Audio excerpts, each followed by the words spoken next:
সব সময় বিএনপির বিরুদ্ধে দুর্নাম করতো, বাজে কথা বলতো।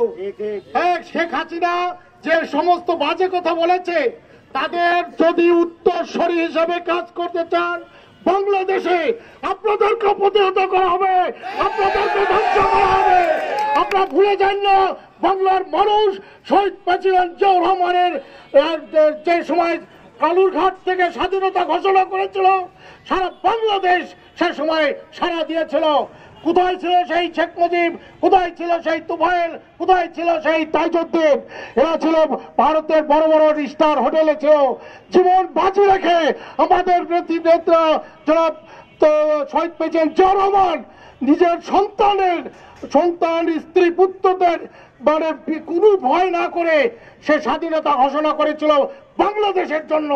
সেই দল করে আমরা, সেই দলের উদ্বুদ্ধ আমরা ভুলে যাবেন না।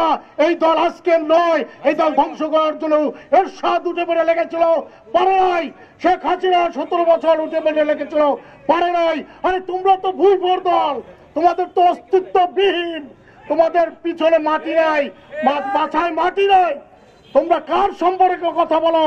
সাবধান হয়ে যাও। এই প্রতিবাদ থেকে বলে দিতে চাই, সাবধান হয়ে যাও।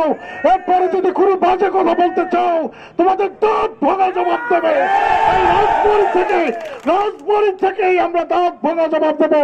ভুলে যাও না, আনাচে গানাচে আমাদের স্লোগান ছিল টেকনাফ থেকে তেতুলিয়া, সবাই বলে জিয়া জিয়া, সবাই বলে খালেদা জিয়া, সবাই বলে তারেক জিয়া। এই স্লোগান কোন দল দিতে পারে নাই, একমাত্র বাংলাদেশ জাতীয়তাবাদী দল, জাতীয়তাবাদী শ্রমিক দল দিয়েছে। শহীদ প্রেসিডেন্ট জিয়াউর রহমানের উত্তরসূরি দল, এই যে উত্তরসূরি দল বাংলাদেশের স্থাপিত হিসাবে বহুত কাজ করেছে। যে কাজের বিনিময়ে আজ আপনারা দেখেছেন একবারে জোয়ার এসেছে, বাংলাদেশে জোয়ার এসেছে বিএনপির। যে জোয়ার সব দল ভয় ভীতির জন্য এর বিরুদ্ধে কুৎসা রচনা করছে। এখানে সচিবালয়ের কিছু বাটপার আছে, যে বাটপাররা বিএনপির বিরুদ্ধে কুৎসা রচনা করে এই ছোট ছোট ছলপালকে লেলিয়ে দিয়েছে।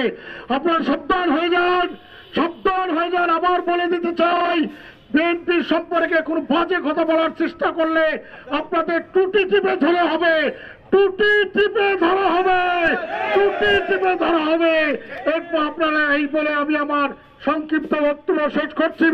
বাংলাদেশ জিন্দাবাদ, জাতীয় বিদ্যুৎ শ্রমিক জিন্দাবাদ, বাংলাদেশ জাতীয়তাবাদী শ্রমিক দল রাজবাড়ী জেলা শাখার জিন্দাবাদ।